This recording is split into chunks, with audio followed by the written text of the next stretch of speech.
All right, everybody. Good late morning. It is that time of the week again. We are looking at Pro Football Focus. What does Pro Football Focus think of the Seattle Seahawks after one game? Let's start with the offense.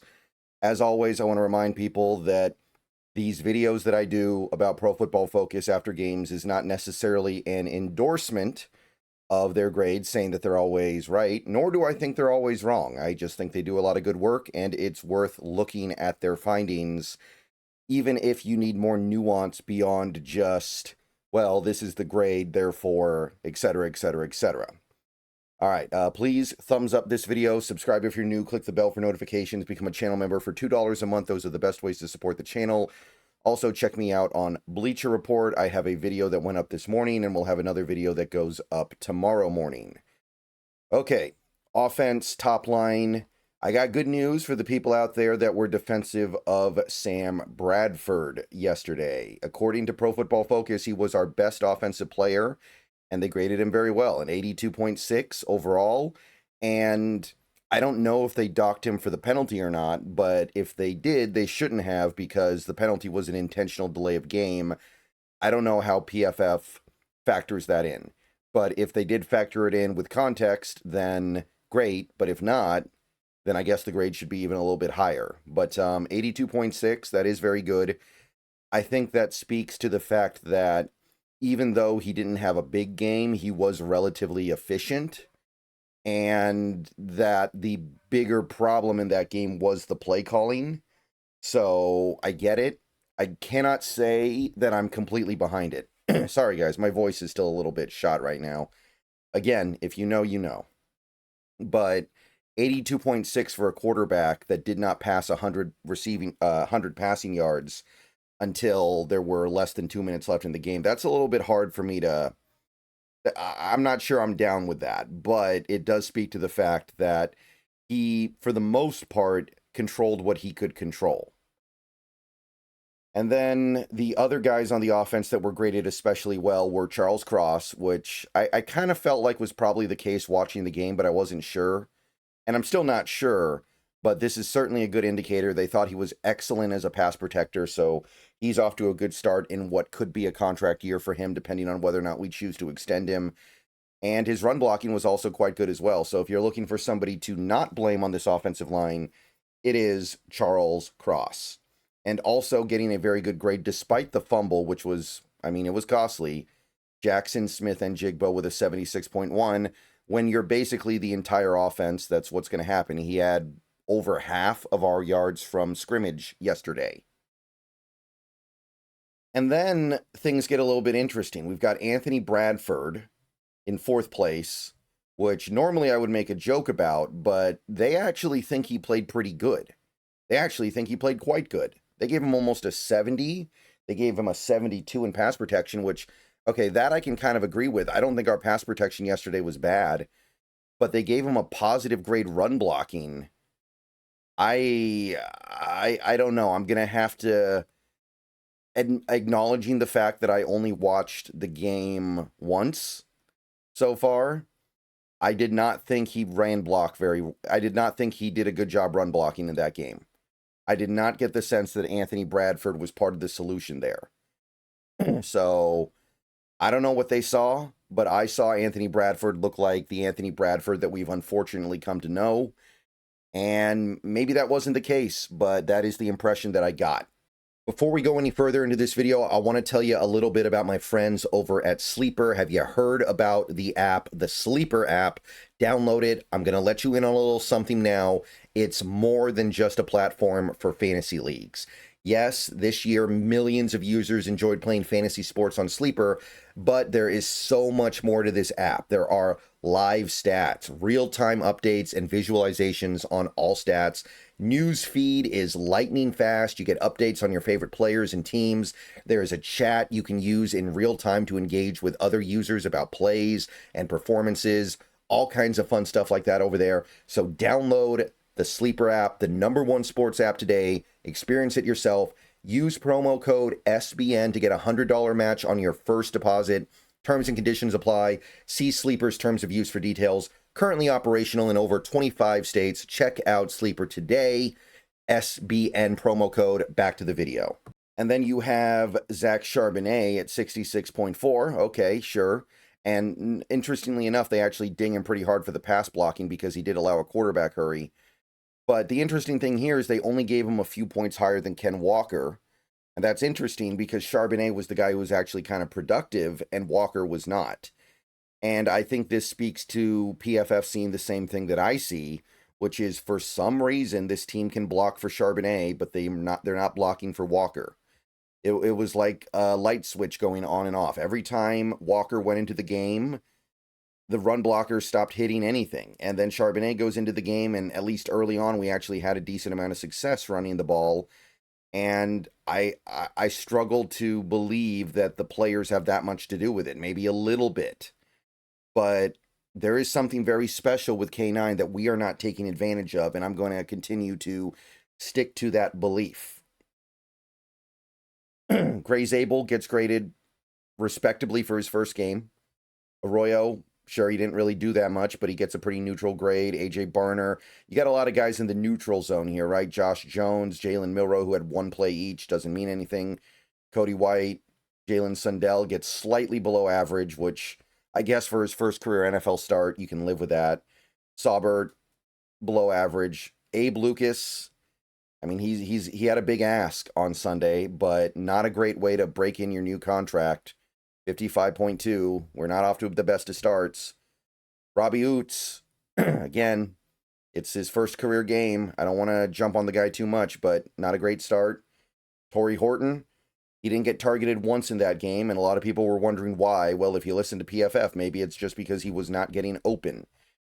And I don't know if that's the case or not. I'd have to look at it in a little more detail, but they didn't think he did his job. And coming in last place, I mean, I think this makes sense. I thought Cooper Kupp was a little bit of a disaster out there on the field. As much of a disaster as a player like Cooper Kupp can be when he's almost never targeted, I thought he left a lot of opportunities on the field to make a meaningful impact in this game. So that's your offense on the top line. Let's move along here. One thing I want to look at the passing grades for, because again, we basically already saw all this stuff. So two things that Pro Football Focus does that I think are good for quarterbacks. You have big time throw and you have TWP. So big time throw, BTT, they gave Sam Darnold one big time throw in that game. And there was an opportunity for him to hit a couple more. So when I criticize Sam Darnold a little bit for that game, this is kind of what I'm talking about. I don't think he played bad, but I look at this and I think to myself, I'd like my quarterback to be able to hit a few big-time throws throughout the game because there were a couple opportunities. He had the 3rd and 12 to JSN that he was just off on. He had a throw to JSN right before the first half ended that he just let go a little early. There were a couple shots there, and he didn't really hit anything big until that last drive at the end of the game.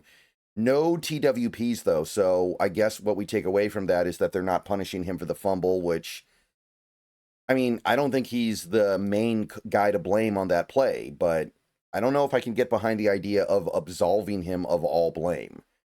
Also, for whatever it's worth, they gave him one drop when I would argue there were two. So there is a little bit of room for debate here, right? There is a little bit of room for disagreement here. I thought that JSN's drop should have been a drop as well. PFF does not agree. All right, passing chart, pretty run-of-the-mill stuff here. Well, the thing that I do appreciate, number one, is that we did push the ball down the field a little bit. Darnold did get 3 passes over to the deep part of the field over here on the left side. He did use the middle part of the field a lot, more than he did the outside. He did use the intermediate part of the field a good amount of short stuff. But I think you can kind of see the initial problem here. 4 of his attempts are just completely wasted. He may as well have just fallen down with the ball in his hands behind the line of scrimmage. These plays are not working at all. Nothing going on here on these plays behind the line. 4 attempts, -7 yards. Sorry if you guys can hear my dogs.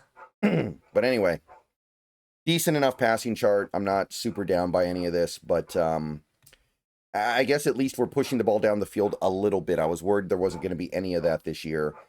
Real quick, the receiving grades. I just really want to highlight how ugly this is, man. I just really want to highlight how one-faceted this offense was. JSN gets 13 targets. 4 other players combined for 9 targets, and nobody else gets anything. This is like a nightmare NFL offense, I feel like, in the NFL right now. This is the antithesis of a West Coast offense where you're supposed to spread the ball around. This is like one of those old Detroit Lions offenses where they had Calvin Johnson and nobody else, and they just spammed the ball to him. So I'm hoping I don't see this ever again.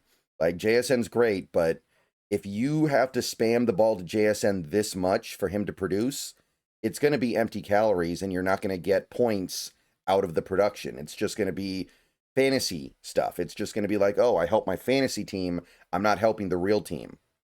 And also, the only player other than JSN that had a good or even decent or average, above average receiving grade was K9, who had 4 yards on 3 catches. Everyone else was well below average in that regard. Now, I think Barner's probably getting punished unfairly here because he had the one play that bounced off Abe's helmet and he still caught it. That probably punished him, even though in context, I don't think it should. But however you want to slice it, pretty rough. Pretty rough. And the matchups, the one thing I want to highlight here that I like, one thing about this offense yesterday that I think we can take something positive away from, look at all the different players JSN matches up against throughout this game. We've got linebackers, we've got safeties, we've got 3 different cornerbacks. There was definitely an effort to move JSN around and get him opportunities against pretty much every player in that back 7 for the 49ers. So if you want a silver lining right now, I would start here. I would look at this and go, okay, at the very least, we have a good plan to deploy JSN. All right, rushing direction. This is, of course, just taking a look at where the Seahawks ran the ball and whether or not they were productive doing so. And it's kind of, in some ways, at least similar to what we saw in the preseason, where running the ball up the middle was not so great, but we did have a little bit of success running to the outside. It's kind of thin, admittedly, but nothing was great, right? Nothing was great. And technically, if you want to be pedantic about it, our best run direction was middle right, so that would be behind Sundell and Bradford. We ran for almost 5 yards a carry there, but we did very little running between the tackle and guard on the left side, and we did nothing running between Zabel and Sundell on the left side. So it's still kind of rough here. We had a little bit of success running to the outside on the left and a little bit running to the outside on the right, but none of it was great, right? None of it was standing out, really. So I don't know if we're yet in a position where we can draw any big conclusions here. One thing I will say is these MR and RG plays, that's where Anthony Bradford is probably going to be the most involved guy, or at the very least one of the more involved guys, and we actually ran the ball for about 5 yards a pop. So that's interesting, and that does kind of conflict with my initial priors, right? That is something that kind of makes me look and go, wait a minute here. Maybe Bradford wasn't quite the disaster that I thought. Now, understand, running the ball in his own scheme is rarely going to be that simple, but I am looking at this and I am thinking to myself, okay, the real problem was the left side. So getting behind Gray Zabel, no production. Could not run the ball behind Gray Zabel at all, really. Pass blocking. Now, kind of sort of good news here, I guess. It was pretty good on this side, right? You had Cross, Bradford, and Zabel all got graded pretty well. And I think that's pretty reasonable. The guy who gets punished is Abe Lucas, which makes sense because he kind of gave up game-losing pressure on the strip sack. And Jalen Sundell gets docked as well, which I don't know. I'd have to go back and look at that game. They do dock him for 1 hurry, which you would think wouldn't be a capital offense, but regardless, they did give him the poor grade. The 2 guys who got really bad grades were Cooper Kupp and Zach Charbonnet. Now, Cooper Kupp had 1 rep. I'm not going to read a ton into that. Charbonnet is definitely disappointing, him not being able to perform in this regard, because that's a big reason why he's here. But there's actually more good than bad with this group. So I guess that is a little bit of that's a little bit of happiness on our hangover Monday. And nobody gave up more than 2 pressures. Abe Lucas gave up 2. He gave up the sack and he gave up a hurry. Everyone else, Bradford gives up 1 quarterback hit. Zabel gives up 1 quarterback hurry. Sundell gives up 1 QB hurry. Kupp gives up 1 hurry, which is kind of weird because he only had 1 rep at it. You'd think he'd do a little bit better, but whatever. I mean, it was a bad game for Kupp, right? It was just a bad game for Kupp in every regard. He was terrible. Charbonnet, that one's a little bit disappointing because, again, this is supposed to be what he's good at. But I can take away a little bit from this. I don't think this is all bad. Now, run blocking was the part of this team that I thought was really lackluster, and the grading kind of sort of bears that out. Cross was good. Bradford was good. And again, I don't know if I agree. The interesting thing with Bradford, the thing I want to highlight here, they gave him a very good grade on zone blocking snaps, but then they gave him a terrible grade on the gap. So there's a clear discrepancy there. And I don't know how much sense it makes, but that is kind of what they're pointing towards. They're trying to tell us, hey, this guy can zone block well, but you put him in gap and it looks like it was a disaster. So was that the case? Again, I'd have to rewatch the game and really focus on him. And I'll say it again. I didn't get the impression he played that good. So I don't know if I want to do that. That sounds like an unpleasant experience. But then you have the other offensive linemen, Zabel, Sundell, Lucas, all getting below average run blocking grades, right? Cooper Kupp, who was brought in partially because he can block, had the worst run blocking grade of anybody, 38.2. Robbie Oots, who was brought in to do nothing but run block, well below average. Saubert, who is on this team mostly to be a good run blocker as a 3rd tight end, little bit below average. So I'm not thrilled with some of this. I mean, Elijah Arroyo was our 2nd best graded run blocker. And it's not like it was only 2 snaps or something. It was 6. That's not nothing. Nobody goes up above a 72, which, I mean, you would expect at least one guy to be aces at run blocking in a game, but no, nothing, not really. AJ Barner, I'll give him a little bit of a shout out here because he got a really good run blocking grade, and I think that's going to be a big part of what we do here. But he's another guy who had a big split between his zone and gap. So that's PFF trying to tell us something there as well. Everybody else was pretty much anonymous, whatever. I'm not reading too much into any of the guys in the middle. They were just kind of nondescript. And that's it for Pro Football Focus on the offensive side of the ball. So let me know what you guys think. That's how they feel about the offense in this game. Give me your thoughts down below. See you guys in a couple hours with more videos. Go Hawks. More stuff coming.